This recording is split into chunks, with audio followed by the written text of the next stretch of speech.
The dependency inversion principle is all about decoupling. This is very important, so I'll remind you what coupling is. Coupling indicates how dependent modules are on the inner workings of each other. Tightly coupled modules rely extensively on the specific state of each other, sharing variables and many types. Loosely coupled modules are fairly independent. They have a few well-defined APIs and share a limited amount of or no data at all. So decoupling is what we strive to. It is the process of achieving loosely coupled modules. You can understand modules here both as classes or assemblies. The DIP is applicable at different levels, at the source code level and the binary level. If you look at Wikipedia, you'll see that low coupling is often a sign of a well-structured computer system and a good design, and when combined with high cohesion, supports the general goals of high readability and maintainability. Well said indeed. So, what is the formal definition?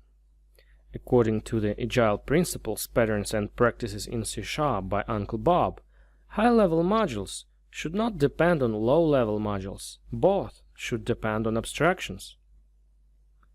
Abstractions should not depend on details. Details should depend on abstractions. Seems like this is a definition with two levels. The first level concerns modules and the second concerns abstractions.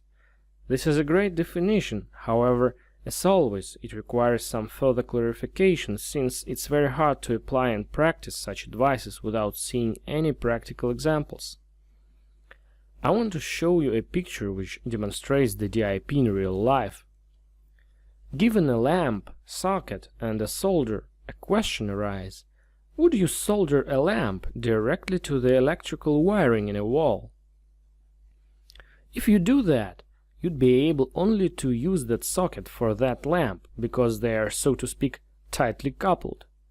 To fix the problem, we need to come out with a standard plug, which you can see on the right small picture.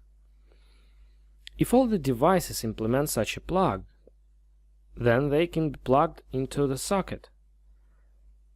The same is true for dependencies in code. The high-level policies should not directly depend on low-level details. In case of our picture, devices are not directly depend on sockets. You can find an exception from almost all the rules, so look at this picture. This is a cheap hotel where the hair dryer is wired to the socket directly. But in this case, this is done intentionally, and actually it is meaningful. The intention in this case is to defend the dryer from thieves. Again, this is a rare case. In this lecture, we mentioned the notion of a dependency. In the next lecture, we will look at dependencies more closely.